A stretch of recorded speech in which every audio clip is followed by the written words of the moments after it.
Dzień dobry Państwu. Spotykamy się dzisiaj w Kaszubskim Forum Kultury. 10 lutego urodziny miasta Gdyni. No a jak urodziny Gdyni, to gościmy znanego regionalistę Marcina Szejbę. Serdecznie witamy. Marcin Szejbę, potomek znanej kaszubskiej rodziny Szejbów, związanej z Placem Kaszubskim.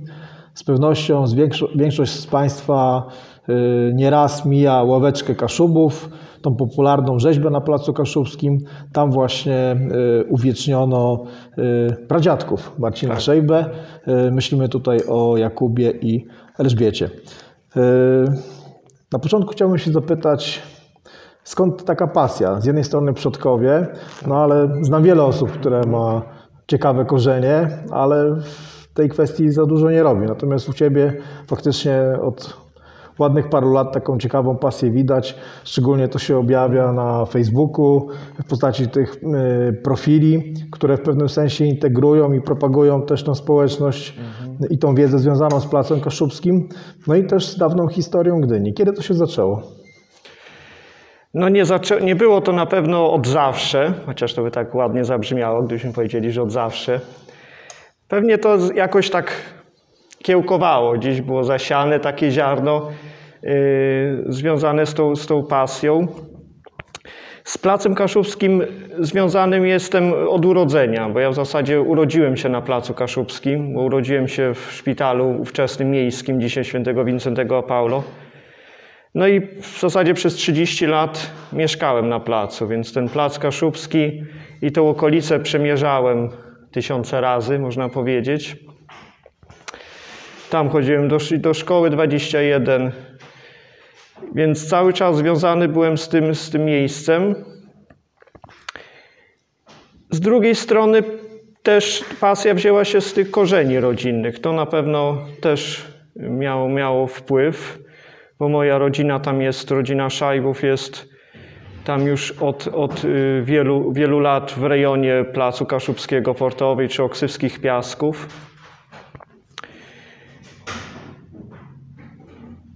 Później jako dziecko jeszcze pewnie gdzieś tam się przeglądało, na strychu jakieś staroci się szukało, to gdzieś tam już tak może coś kiełkowało. Gdzieś wpadła jakaś książka, opowieści może rodzinne też usłyszane i to miało gdzieś jakiś wpływ. Pewnie pierwsza taka książka zakupiona o historii Gdyni, to pamiętam, to jest chyba koniec lat 80. jeszcze na skwerze Kościuszki, w tej dużej księgarni w pobliżu kina Goplana. Książka pana Edwarda Obertyńskiego, Gawędy o Starej Gdyni. To taka w zasadzie pierwsza książka, jak to się mówi, od deski do deski o Gdyni przeczytana przeze mnie już znana wtedy postać. jako dziecko. To pokolenie już starsze praktycznie. Edward Obertyński, faktycznie znana postać, to bardziej pokolenie naszych dziadków. Tutaj też warto wspomnieć, myślę, Kazimierza Małkowskiego. Też praktycznie to jest to samo pokolenie, też znany regionalista gdyński. Dokładnie tak. Widzę, że dzisiaj dużo przyniosłeś różnego typu materiałów. Śledząc cały czas praktycznie ten Twój profil, widzę, że co jakiś czas natrafiasz na kolejne znaleziska. Czasami powiem szczerze, zastanawiam się, jak to robisz, bo mimo tego, że jakąś wiedzę o Gdyni mam, to powiem szczerze, że niektórych rzeczy z ręką na sercu nie widziałem. No czasami coś udaje się znaleźć. Ja ostatnio bardziej tak genealogicznie troszeczkę w tych gdyńskich rodzinach szperam. Cofam się do tego okresu jeszcze Gdyni przed powstaniem miasta, czyli przed 1926 roku i skupiam się właśnie na tych mieszkańcach Gdyni ówczesnych. Takich można powiedzieć najprostszych mieszkańcach, o jakimś tam Kowalu ze Starowiejskiej. Z jakich źródeł korzystasz? To może być też wskazówka dla innych osób, które prowadzą dużo opieram się na źródłach metrykalnych, czyli aktach urodzeń, chrztów, ślubów. Tam można dosyć dużo znaleźć informacji, skąd pochodzili, skąd przyjechali. To można potem chronologicznie mniej więcej ustawić kiedy się pojawili ci ludzie tutaj w Gdyni, bo tutaj różni przyjeżdżali i z okolicznych miejscowości, tu parafii, czy z parafii Kielnow, tutaj się pojawiali ludzie. Ale to jest głównie parafia oksywska, bo tu trzeba by wspomnieć, że wtedy bo Gdynia podlegała zarówno wieś Gdynia, jak i Oksywskie Piaski, bo tutaj można, dzisiaj praktycznie dla nas to jest całość, no a wtedy to już było Oksywie, czyli praktycznie jak mijamy Plac Kaszubski i zaczyna się ulica Portowa, no to mamy dawną granicę, ale to jest wszystko parafia oksywska. Tak. I właśnie na podstawie tych zapisów ksiąg metrykalnych parafii oksywskiej, to była duża, bo to obejmowała dzisiejsze wszystkie dzielnice, które mamy, to były kiedyś oddzielne wsie i parafia obejmowała te wszystkie wsie. I na podstawie tamtych zapisów trzeba troszeczkę tam dokładnie poszperać i można uzyskać dużo informacji o tych dawnych przodkach, mieszkańcach dawnej Gdyni, wsi Gdynia, czy wsi Oksywie, czy tutaj okolicznych wsi. Widzę, że dzisiaj przyniosłeś troszeczkę pamiątek rodzinnych. Jest ich tutaj dużo. Które są najcenniejsze? Może byśmy pokazali też naszym... No pewnie tutaj taka najcenniejsza i tak dla każdego bardziej znana, no to tu jest zdjęcie z Jakubem Szajbę, czyli i Elżbietą, żoną i trójką dzieci. To jest ta para, która jest na ławeczce na Placu Kaszubskim, ławeczce Kaszubów. Tutaj mamy na przykład drugie zdjęcie, jest też bardzo ładne, z połowy lat 30., pokazujące wszystkie dzieci Jakuba i Elżbiety Szajbę. Tutaj wszyscy mężczyźni w rodzinie to byli rybacy. I to jest zdjęcie z zaślubin córki Elżbiety. Tutaj mamy na przykład zdjęcie mojego dziadka, gdyńskiego rybaka. Urodził się też w Gdyni na Portowej w 1908 roku. Tutaj mamy już takie typowo rodzinne, czyli to są dzieci Jakuba i Elżbiety, tutaj na różnych zdjęciach przed domkiem, ich starym domkiem na ulicy Portowej, taka typowa hecz rybacka, oczywiście murowana i kryta dachówką, nie strzechą kryta, jak się tak potocznie mówi, że Gdynia, wieś to były kryte strzechą budynki, a w rzeczywistości tak nie było. Większość to były domy murowane z cegły, kryte dachówką. Jest dużo mitów w przypadku tej dawnej historii Gdyni. Często ją się przedstawia jako bardzo biedną, ubogą wieś. Często jest ten przymiotnik też rybacką, a tak naprawdę sama Gdynia to bardziej wieś górsko-rybacka z przewagą gburów, czyli bogatych gospodarzy, a tak naprawdę rybackie to właśnie była bardziej ta część wasza, że tak powiem, czyli okolice właśnie portowej, tam gdzie mamy Oksywskie Piaski. Tak, to były takie dwie osady rybackie, tak? Gdynia, gdyńscy rybacy, czyli skupieni w rejonie Placu Kaszubskiego, ci rybacy, którzy tam zamieszkiwali, i druga osada Oksywskie Piaski, administracyjnie należąca do Oksywia. Faktycznie na Oksywskich Piaskach było więcej tych rybaków. I może ten mit Gdyni rybackiej, wioski tylko rybackiej, wziął się z tego, że na przykład jeśli w 1920 roku ktoś tu przyjechał, jakiś dziennikarz, i stanął na plaży gdyńskiej i miał widok, powiedzmy, od dzisiejszego skweru Kościuszki po tereny późniejszej stoczni Nauty, to tam zauważył i wszystkie łodzie były na lądzie, nikt nie wypłynął, to mieliśmy około 100 łodzi żaglowych i wiosłowych, ale około 100, więc to mogło robić też wrażenie, że tu są sami rybacy.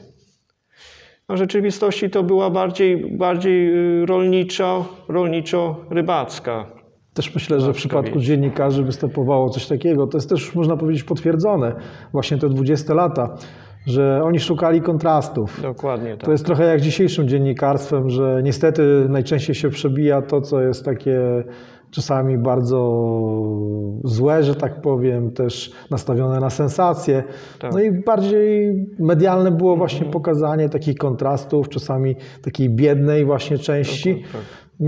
niż faktycznie starowiejskiej, Placu Kaszubskiego, które już inaczej wyglądały. Tak, tak. To w 30 latach też w tych gazetach się pojawiały te zdjęcia właśnie typowego kontrastu, czyli chata kryta strzechą i obok zdjęcie kamienicy, tak? I pokazane właśnie, że ta Gdynia przeszła od tej biedoty do tych wielkomiejskich kamienic. Te chaty też były oczywiście w Gdyni takie skryte strzechą. Tutaj mamy na przykład taki przykład mieszkalnej chaty krytą strzechą z Placu Kaszubskiego. To jest akurat zdjęcie. Ale one wcześniej powstały, te chaty dla pracowników rolnych. Tak? Taki bogaty gbur. Czyli dla komorników, zagrodników. Tak, dokładnie tak. Miał kilka takich chat, w których zamieszkiwali jego pracownicy. Później w latach 20., 30. był ten napływ dużej ludności do Gdyni i były problemy z mieszkaniem, więc zamieszkiwali ludzie wszędzie. No i w takich chatach, w piwnicach jednak był problem mieszkaniowy dosyć duży w Gdyni się pojawił. Plac Kaszubski to miejsce ważne dla Ciebie z powodu korzeni rodzinnych, ale też jak spojrzymy na tą dawną historię Gdyni i Oksypskich Piasków sąsiadujących, no to też niezwykle ważne miejsce właśnie dla tych miejscowości. Przybliż może troszeczkę historię Placu Kaszubskiego, bo ona jest bardzo ciekawa i często nazywamy ten plac sercem dawnej Gdyni. On sercem Gdyni, tak, bo w zasadzie on leżał przy drodze z głównego siedliska wsi Gdynia, czyli ulicy obecnej Starowiejskiej, bo tam się skupiało siedlisko wsi. I droga prowadziła przez Plac Kaszubski na Oksywie, tak? Tutaj był Dopóki nie było kanałów. Nie było kanałów, tak. Więc udawali się ludzie na Oksywie do kościoła właśnie przez ulicę Portową, Plac Kaszubski. Też przy Placu Kaszubskim w zasadzie na początku ulicy Starowiejskiej, czyli to się tak łączyło z Placem Kaszubskim, siedlisko sołtysa od średniowiecza już, pierwszej karczmy gdyńskiej też, to są już okres średniowiecza. To się zazwyczaj łączyło. Tak, dokładnie tak, bo i tam się skupiało życie i sądownictwo nawet, bo to kiedyś sołtys w dawnych czasach rozstrzygał spory. A później Plac Kaszubski znowu stał się takim miejscem, w którym otwierali swoje biznesy różni ludzie, którzy przyjeżdżali tutaj w 20 latach. I właśnie na Placu Kaszubskim, na ulicy Portowej, dzisiejszej Węglowej też powstawały cały szereg takich sklepików drewnianych, gorszej lub lepszej jakości, w których te pierwsze biznesy gdyńskie się zaczęły. Kiedyś jak rozmawialiśmy o Placu Kaszubskim, to zażartowałeś, że od Placu Kaszubskiego wszystko w Gdyni się zaczynało. I faktycznie wspominaliśmy, pierwsza księgarnia, pierwsza apteka. Dokładnie, tak. Więc tych pierwszych placówek było... Szpital, tak. Też. W zasadzie też pierwsze przedszkole gdyńskie, no to jest u sióstr świętego Wincentego Paulo właśnie przy szpitalu. To była pierwsza tak zwana ochronka, czyli przedszkole gdyńskie. Pierwsza hala targowa, no to jest Plac Kaszubski. Jeszcze drewniana. Jak zmieniał się ten Plac Kaszubski na przestrzeni lat? Bo on miał troszeczkę jak sinusoida, górki i doły. Były lata lepsze i gorsze. Jak to oceniasz z perspektywy wielu lat? To znaczy, jeśli chodzi o architekturę, o budownictwo, no tam się dużo nie było dużych takich ruchów, żeby coś było nowego wybudowane. To się zaczęło teraz w 2000 latach. Tu zaczęły powstawać nowe, czy tam apartamentowce, czy ten biurowiec. To już są późniejsze lata. Lata PRL-u to był taki przestój tego Placu Kaszubskiego, moim zdaniem. Tam się nic specjalnie nie działo. Była ta niefortunna pętla. U nas się w domu zawsze mówi o zajezdnia, dlatego, ale to trolejbusowa. Kiedyś tak mnie ktoś poprawił, że to była jednak pętla, nie zajezdnia. która tam, no jak się mieszkało tutaj na Placu Kaszubskim, to odczuwało się obecność tej, bo to kiedyś te autobusy i karusy, tam kierowca włączył silnik i to tam raczej nie wyłączał, a poszedł do tamtej dyspozytorni, więc chwilę tam i to cały czas te silniki chodziły, to naprawdę w lecie przy otwartym oknie to dało się odczuć. No to był jeszcze na Placu Kaszubskim taki słynny schron dla okolicznych tych młodych ludzi, to znany, bo chyba tam większość ze szkoły 21 tam przemierzało to była szczelina przeciwlotnicza jeszcze z okresu II wojny światowej. Na miejscu tego dzisiaj jest biurowiec. Więc każdy tam młody człowiek tam chodził i szukał czy coś ciekawego, aby tylko przejść po tym. Z Placem Kaszubskim też ulica Portowa, no też w zasadzie jeśli chodzi o zabudowę, no to ona się nie zmieniła od lat 30. Tam się pojawił dopiero później, po wojennym okresie, to tylko klasztor ojców redemptorystów, a reszta kamienice to są z końca lat 20., lat 30., tak jak... Ja mam takie wrażenie, jak często przeglądam te archiwalia, które gromadzisz, także jakieś inne materiały, że ten Plac Kaszubski, ja już mówię, w momencie jak powstaje miasto, powstają kamienice, on jest piękny. Praktycznie do lat międzywojennych cały czas to miejsce pięknieje. Natomiast czasy PRL-u to zawsze dla mnie jest bardzo zauważalne, że to miejsce jest zdegradowane. Zresztą to też jak patrzymy moim zdaniem na oś miasta, to widać, że przesuwa się ta oś miasta. Dzisiaj, co ciekawe, od tych mniej więcej 20 lat, to moja obserwacja jest taka, że praktycznie to serce powraca w stronę Placu Kaszubskiego. Kiedyś na przykład bliżej Urzędu Miasta w Gdyni, Góra Świętojańskiej, bardziej uczęszczana, bardziej też handlowa, tak mi się wydaje. Natomiast teraz chyba przez te inwestycje, znaczy sam plac też wypiękniał, natomiast przez te inwestycje różne, które już idą dalej, w portową, za portową, to chyba to się wszystko zmienia. No trochę to życie jakby się przesuwa, tak. Faktycznie Plac Kaszubski, Portowa, jeśli ja pamiętam z lat 80., tam się dużo ludzi przewijało, ale to był taki ruch do pracy i z pracy, tak? Czyli tereny miejsce przelotowe. Tak, do stocznia Nauta, jak tam funkcjonowała, no to były duże ilości ludzi się przemieszczały. Na Placu Kaszubskim były przystanki autobusowe na Oburze czy Pogórze, więc tam się ludzie też kumulowali. No dzisiaj on właśnie przez to, że powstają może te inwestycje w rejonie ulicy Węglowej, czy Międzytorza tam pójść dalej, trochę myślę, że to się przesunie to centrum Gdyni właśnie w to miejsce i to jakby był taki powrót do tych lat wcześniejszych, do lat 20., 30., kiedy tam właśnie, jak widzimy na zdjęciach, tam tętniło życie. Myślę, że to jest taki proces, który się nasili. Jak patrzymy teraz na przykład na inwestycję związaną z terminalem promowym, no jakiś czas temu, bo to już jest kilka lat, Muzeum Emigracji, myślę, że kiedyś to jeszcze bardziej pójdzie w tą stronę. Dokładnie tak, więc miejmy nadzieję, że ten Plac Kaszubski odżyje na nowo i też, ale jednocześnie zachowując swój charakter też, żeby to wszystko też nie powstawało nowe na gruzach starek, tylko żebyśmy tą historię też zachowali. I no jeszcze mamy taki na Placu Kaszubskim jeszcze pozostałość tego. Jednak dom został rybacki, typowo Kafe Strych teraz z końca XIX wieku. Więc tam widać różnicę poziomów też bardzo ciekawie. Dokładnie tak. Pokazywaliśmy to podczas letniego spaceru, który też współprowadziłeś z nami wspólnie.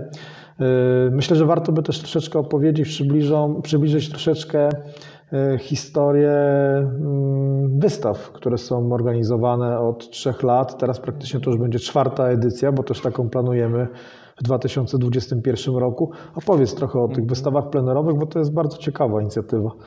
No tak, od 2018 to tu rozpoczęliśmy tutaj jakby z inicjatywy w zasadzie Kaszubskiego Forum Kultury i Kaszubskie Forum Kultury mnie wtedy gdzieś tam odnalazło w tych czeluściach, można powiedzieć, internetu i zaproponowało mi, żeby coś stworzyć takie razem, więc powiedziałem, że no spróbujemy. No i jakoś to tak się udało, że przez te kolejne już 3 lata ta wystawa pojawia się na Placu Kaszubskim. Ona jest co roku powiększana o nowe tematy, od nowe 20 zdjęcia. tablic w 2000, to był chyba Dokładnie. 17 czy 18.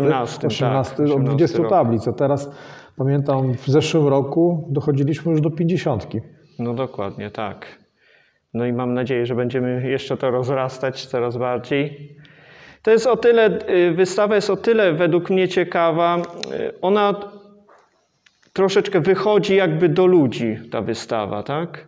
Bo jak mamy wystawy w muzeach, no też zachęcam do wizyt w muzeach, to jest też ważne, ale do muzeum musimy się wybrać. To jest jakaś wyprawa, mniejsza lub większa, ale zawsze jest.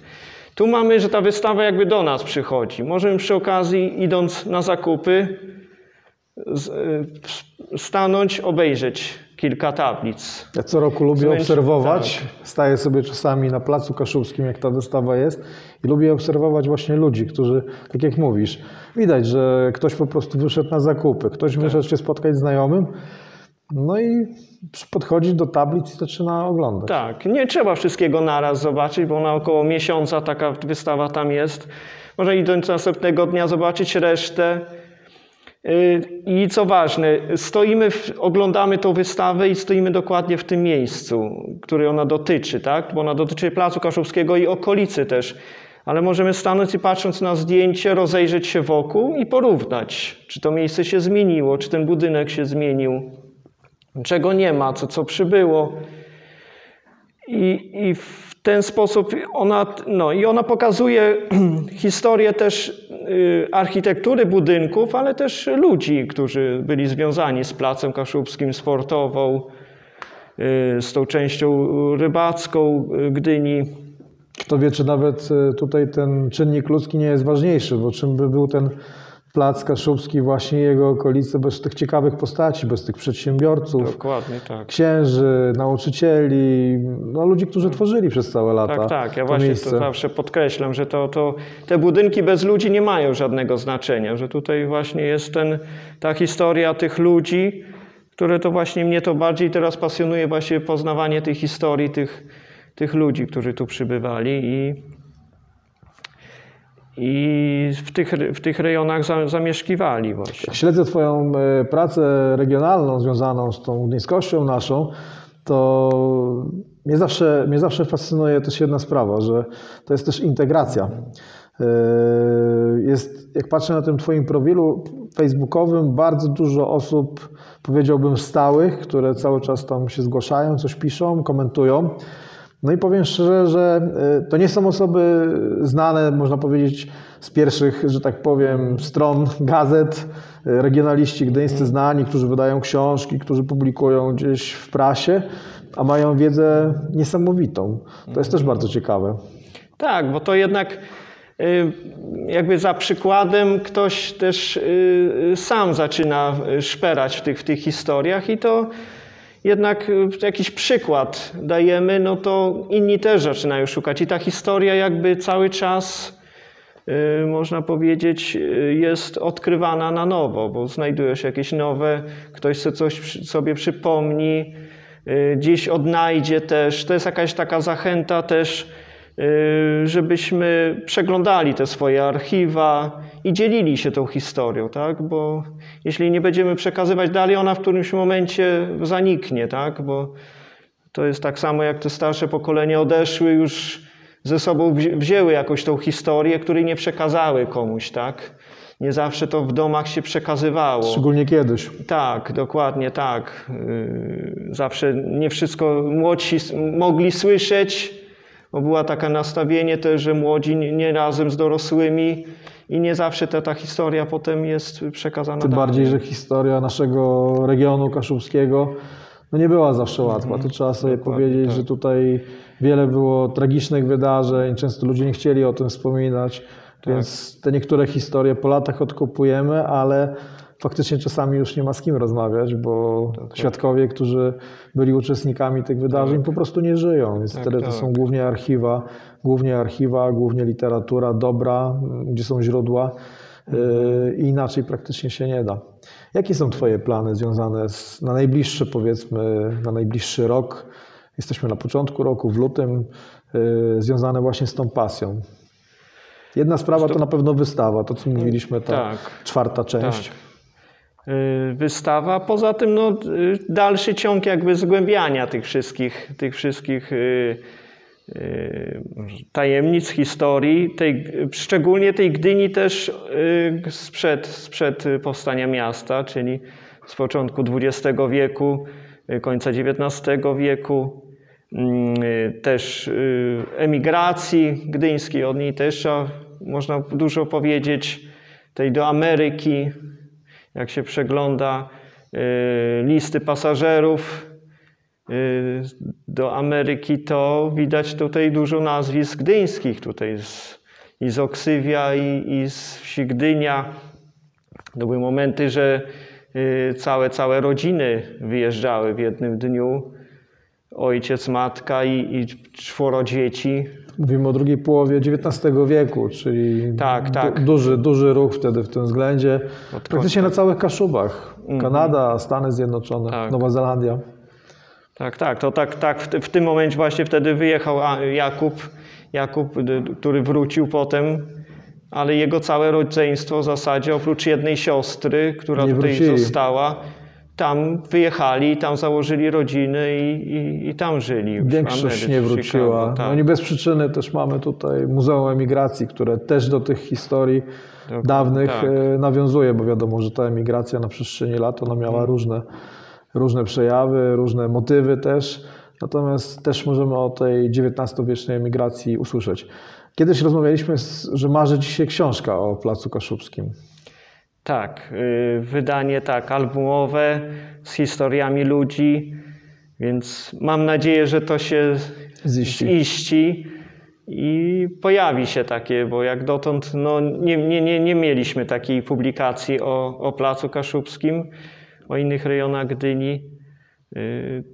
Też jest ciekawa inicjatywa jednego tutaj z pasjonatów historii Gdyni, jednego pana Krzysztofa, który na przykład zaproponował wizualizację 3D Gdyni wiejskiej, czyli sprzed 26 roku, czyli takie połączenie nowoczesnej techniki, jednocześnie cofając się do tej Gdyni dawnej kaszubskiej wsi.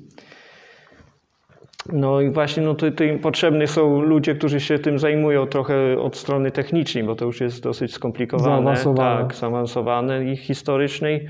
Od strony historycznej może to trochę łatwiej. No też jest temat do rozważenia i do przemyślenia. Realizacji tych planów Ci mocno życzę. Myślę, że już dzisiaj możemy zaprosić w czerwcu na kolejną część wystawy Serce dawnej Gdyni, Plac Kaszubski i jego mieszkańcy. No i też być może w drugiej części roku, jeżeli się uda, to będziemy promować Twoją książkę o Placu Kaszubskim. Serdecznie Państwu dziękujemy.